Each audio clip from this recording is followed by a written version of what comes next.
All right, now we're going to get set up for filing our liners. And right now I've got our liners pinned together. I'm going to put them in this little vise and lock them down for just a minute and get some Dicam and turn them blue on the top where we can lay out some lines, some scribe lines on it in order to do our filing. Filing is a decorative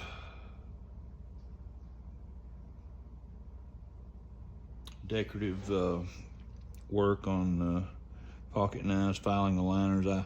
I've saw Craig Brewer do it, and I've watched Tennessee Hillbilly do it. Those are a couple of different channels. Very interesting, and I really sit down and watch Craig Brewer first, and I think he said that maybe it was Bill Ruppel that showed him how to do it, I believe. But I paid more attention, closer attention when I watched Tennessee Hillbilly do it.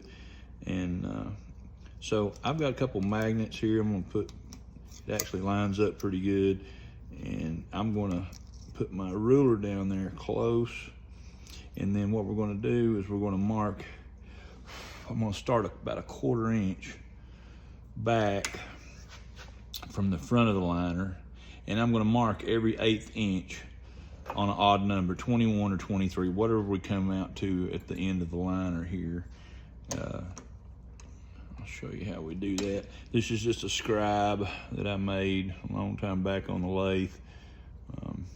So I'm gonna make these marks, and I'm not using a square or anything, and I'll show you the way Tennessee Hillbilly, Dwight Walker is his name, and Tennessee Hillbilly's his YouTube channel.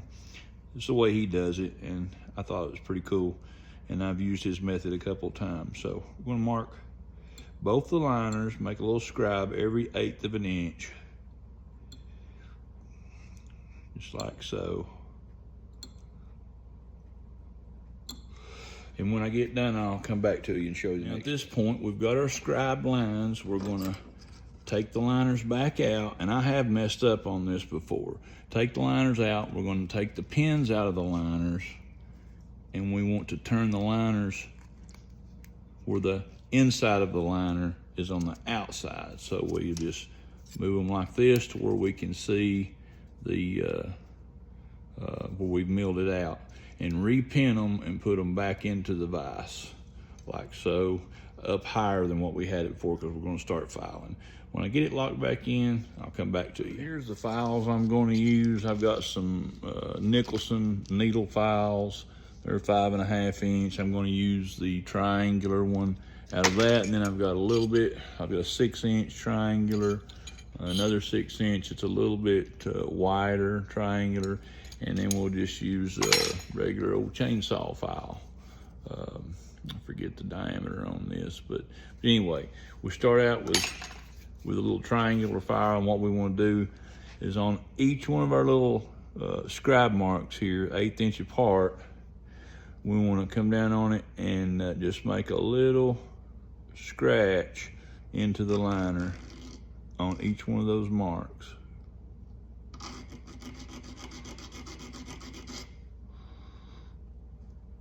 Move to the next one. Try your best to hold your file at the same angle.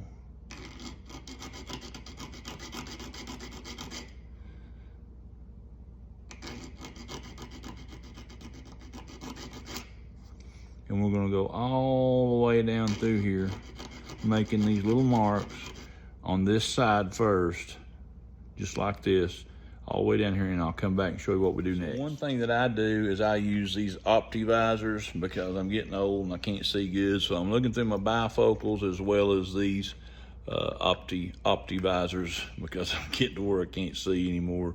So we'll come back down to our work, and I'll get back with you in a few minutes.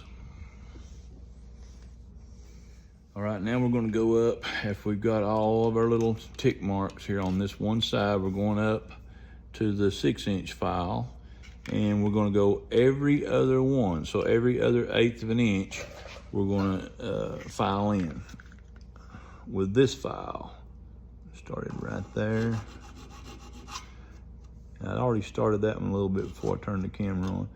And then we skip one and go to the third one.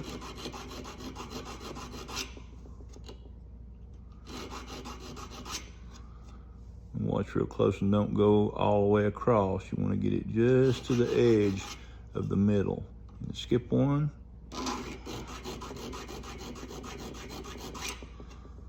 Skip one. The other thing I'm trying to do is keep my file turned the same angle. We're gonna skip that one. You see where I fudged right there. I've got two, but I'm gonna fix that with the round file. We'll be going in with the round file on every other one that we're not hitting this time.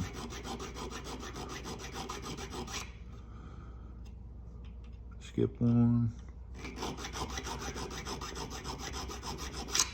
I think you get the gist of that. Skip one. I'll come back to you in a few minutes.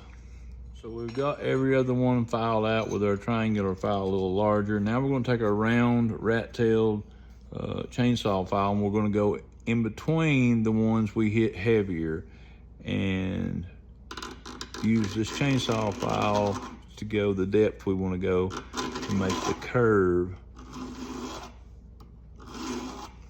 slot next to the in between the triangle file.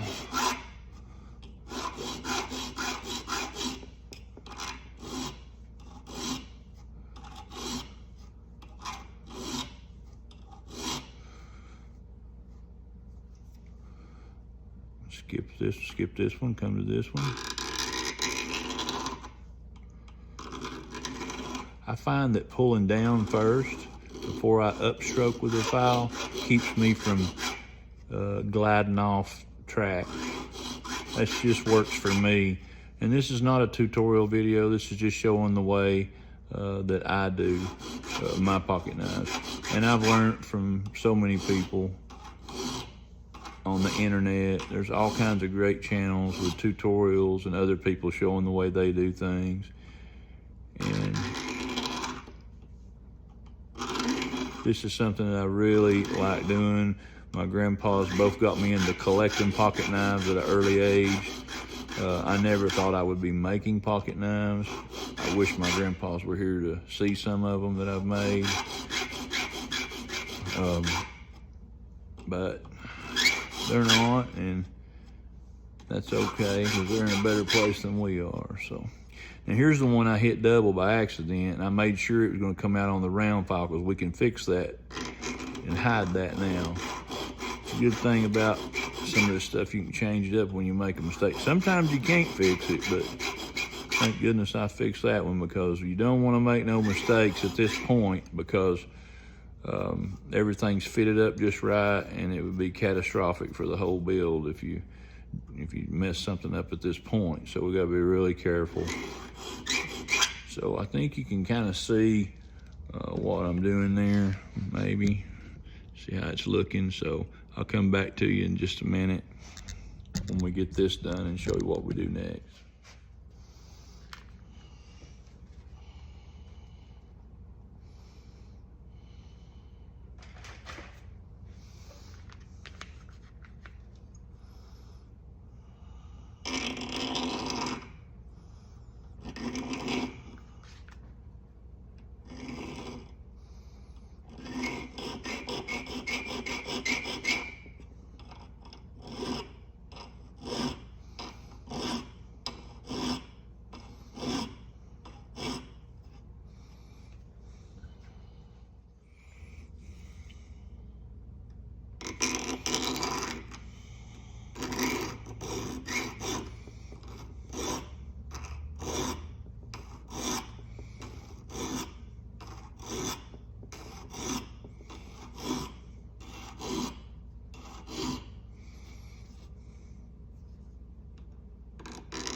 trying to keep my file at the same angle on each one. That is key. And starting out again, I will drag the file downward to get a groove going before I start pushing on the file. That's just the way I do it. Hit it a few licks, take a look at it, and then upstroke, upstroke, upstroke. You can see where I'm hitting the edges of the vise right in here, but that's all right. It's a cheap vise. It's a good vise.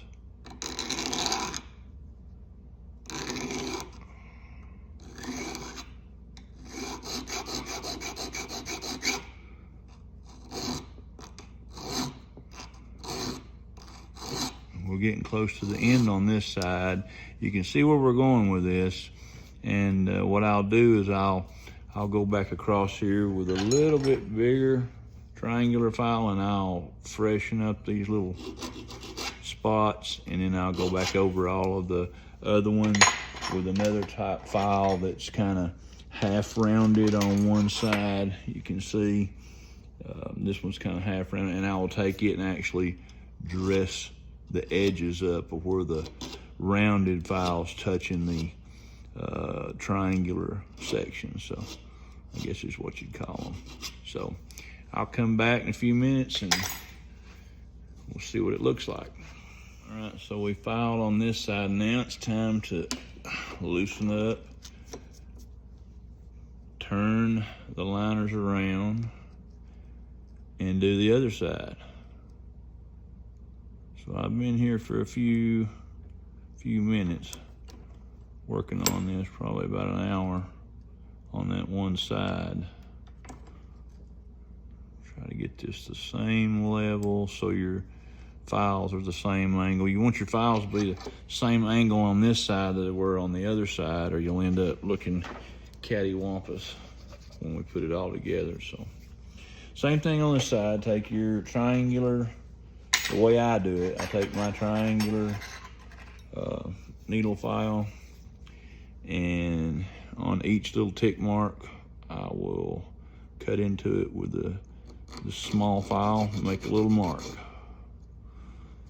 every 1/8 of an inch where that mark is, and they should all be centered up with where we worked on the other side.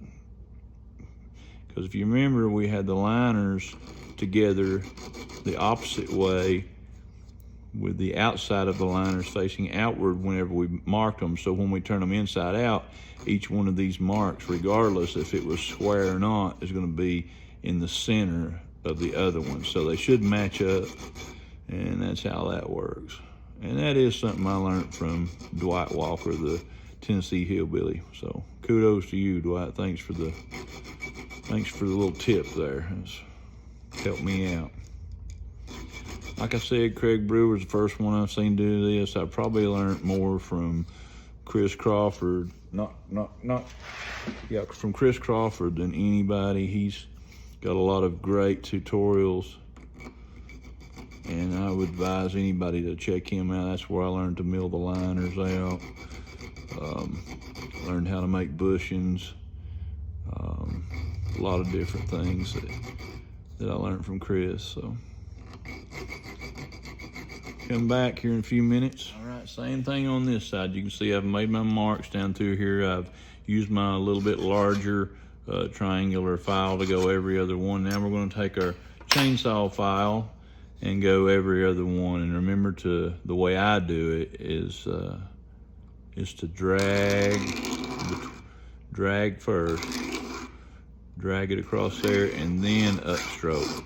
For me, that works better, and it keeps me from botching something up and getting off track. But it may work better for you another way. Like I said, I've learned things from people watching YouTube, but really it boils down to trial and error, working on stuff yourself. You really get the feel for stuff as you practice, and I'm blessed that I have time to fool with this. You know, I've got a good staff that works for me in my business of pest control, and so I'm able to tinker out here in the shop, and my hobby's making knives, and so it's turned into kind of a little side hustle. People buy them for birthday presents and Christmas presents, and what was a hobby's kind of turned into a little side hustle. I wouldn't want to do it for a living, but I do enjoy making them, and I get a satisfaction out of it, and I feel like it's actually a form of art. And I'm not the best knife maker by far, but I really am proud of some of the work that I've done and what I've learned, and it just gives me a satisfaction. And I wasted a lot of my life not knowing what I wanted to do and messed up, but I really enjoy making knives. And like I said, it reminds me of my grandpa's, because they got me into knife collecting. Never did do any knife making, but things are different now. There's all kinds of YouTube channels that you can learn anything on, just about. And so trial and error, and just getting in there and filing on stuff and grinding on stuff, and see what you can do. Come back to you in a few minutes. This is shaping up. It's not perfect looking, but it was going to look good when we get the finished product. You'll see. So here's a little sneak peek of how that's going to look. Of course, got a long ways to go, but with the filing, I think it turned out pretty decent. I'm not done. We're still going to touch up, but that's the way it'll look with the back spring in it.